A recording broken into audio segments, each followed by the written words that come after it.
Hello and welcome to our tarot reading for the collective for this full moon in Aquarius. The sun is in Leo. That means that the full moon is in the opposite sign of Aquarius. So with this Leo-Aquarius axis, what we get are two signs that have a very independent spirit, but in different ways, right? Leo is very independent and very individualistic, very much about the expression of the self. And Aquarius is very independent and free thinking, but more focused on the collective, right? And really like reaching out to embrace the collective. My oldest niece is an Aquarius, and that is her in a nutshell. It's very, very Aquarius. So what we're looking at for this reading is an examination of that axis, what is being lit up by this full moon, and as a bonus, the next full moon will also be in Aquarius, which is rare, right? Usually it keeps moving. So this is first of two. This is like chapter 1 or part 1. Books have more than 2 chapters. Part 1 of 2 of full moon in Aquarius. And this reading that we are seeing, that I am seeing in front of me, and you're seeing just to the side of me, I think that side, is very divided. And usually I don't see this spread this way, but it feels this week very divided between, there's this central column, this kind of present column that feels very big picture. And then in this sort of column of self, where it goes all the way up the side here, that feels more like the details of how we work through and how we navigate this big picture stuff that's going on. So what is going on? Well, how we've gotten here is through 4 of Wands. In this, what we've integrated, what we've come through position. 4 of Wands, stability in the realm of fire. First, stability. So we've had to kind of be on our toes in order to maintain stability. A lot of changes. That new moon in Cancer was pretty intense, right? It was for me. I'm guessing it was for you. In good ways, but it doesn't, good doesn't equal pleasant necessarily, or easy, I guess I should say.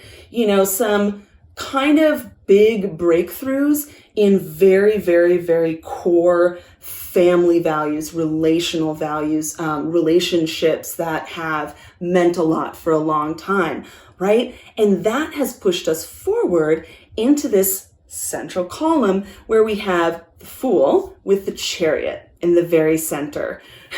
So the first card that I put down for this full moon was like, just take it moment by moment, be in the present.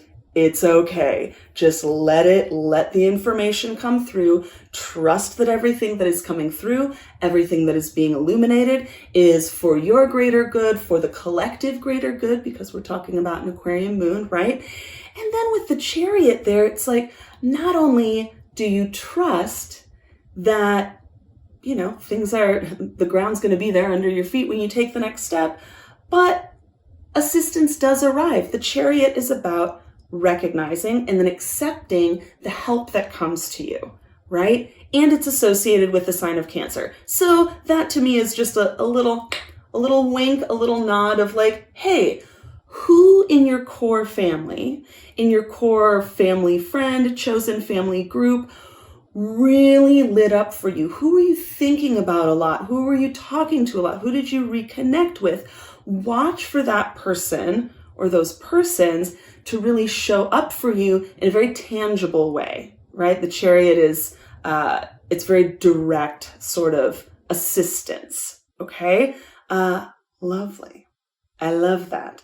And it really feeds into this play between the individualistic self, the separate self, and the collective self. It's a very, very nice bringing together of those two ideas. Then, up top, we have the High Priestess, and the High Priestess is in line with the 7 of Swords. Now, usually I talk about what's below first, but this High Priestess is grabbing me so much, particularly because she's in level with that 7 of Swords. So there is this overarching idea of, hey, now is a time to really put up some nice, healthy, warm, friendly, but firm, loving boundaries around your temple, your body, your home, your spiritual space, what you need to be surrounded with to feel like you're living a sacred life in a sacred space, which you are. Whether you think you are or not, whether it feels like it or not, this is a sacred life that you're living.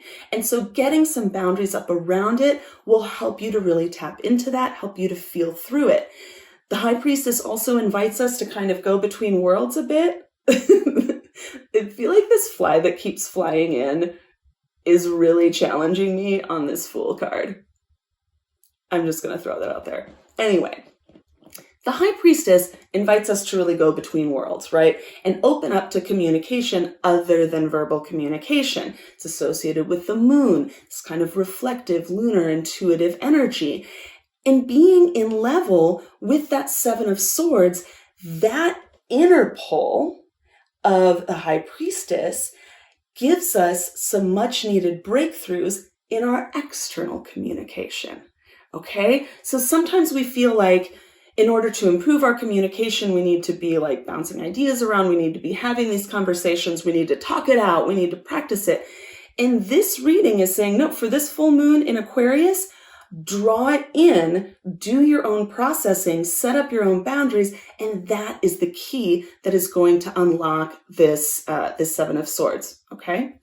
Down below, we have the Hanged Man with more communication, the Page of Swords.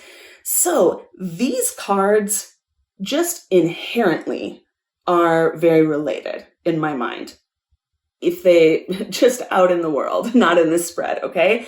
The Hanged Man is about a very purposeful shift in perspective, putting yourself situationally, mentally, emotionally in a very different mode to give you a new perspective, allow you to see things differently, and to let that really sink in and change your worldview, transform it, evolve your worldview, okay?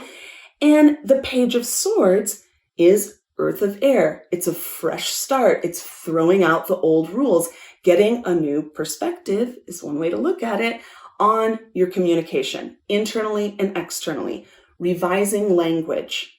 Seeing if there are any words that you use with yourself or others that maybe they're not what you mean. Maybe they're not the exact word that you mean. Maybe it's not getting your message across effectively, right? Let yourself have a new day. And especially with that Page of Swords in this personal subconscious, in this you and yourself position, this is an excellent opportunity to have some real personal revolution and evolution in terms of communication and language. That in turn feeds back in to this massively, radically shifted perspective that the Hanged Man brings. Very, very cool. So all of this stuff is going on all over the place. Then it pushes us into Nine of Cups, heightened wisdom in the realm of emotion. So we see that though we have a lot of swords, we've got a lot of intellect, a lot of communication, it's really around unlocking emotional intelligence, right? Emotional maturity. So that's going to kick up a notch. Then we move forward again into our threefold return position, how we meet the full moon, how it comes back to meet us. And that is Knight of Cups, Fire of Water. I was just talking with my friend Courtney, my co-author for Divine Your Dinner, about this card. It is awesome. It is like really opening up your heart to connection and letting your intuition and your passion drive you towards that connection. That is this Knight of Cups feeling. So the more you can kind of break that open through everything else that we've talked about, very supportive of this Knight of Cups energy, the more that it's going to be returned to you. And probably in this particular case, in this reading, at this time, in this position, it will put you in a position for others who are meeting you with that same energy, okay? That brings us to our key card, which is the marriage, one of them, of air and water, the Queen of Swords. water of air. So that key card is our key to unlocking all of this stuff as we go through. I used that same language a little bit earlier, so I need to get into my Page of Swords work a little bit, okay? That key card, truly like the bigger skeleton key to unlocking all of this stuff, letting your heart speak, opening up that conduit between the heart and the throat. A lot of times there's like a real hard blockage that comes in the high heart, especially in a culture, in a society that does not support a lot of emotional truth coming out, right? We've got to frame it in a certain way. We've got to make sure that everything looks a certain way. Queen of Swords is like, no, breaking that open, letting the truth of the heart pour forth. Also, Queen of Swords, not a bad way to really get your Knight of Cups on, is all I'm saying. Like, letting that truth come out.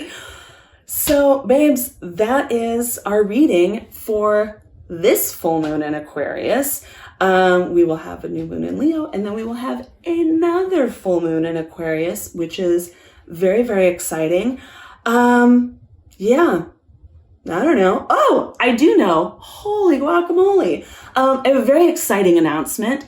On Friday, on the full moon, I am going to be getting together with one of my dearest friends for a quarter century, Alejandra Salvato, Star Power Alchemy, who is my astrologer, my friend, my fellow priestess. I love her so much. We are going to do an astrology tarot chat about this full moon. So I'm really excited always to hear what she has to say about absolutely anything. And I hope that you will be too. I will put an announcement, somewhere in here on the gram about what time that is going to be when we figure it out. Okay?